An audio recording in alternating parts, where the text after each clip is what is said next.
many of you have been asking, what would a redwood tree sound like?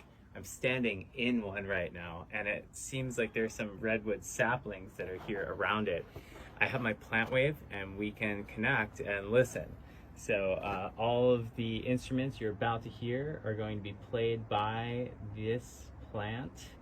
Let's see what melodies it creates when we connect the PlantWave.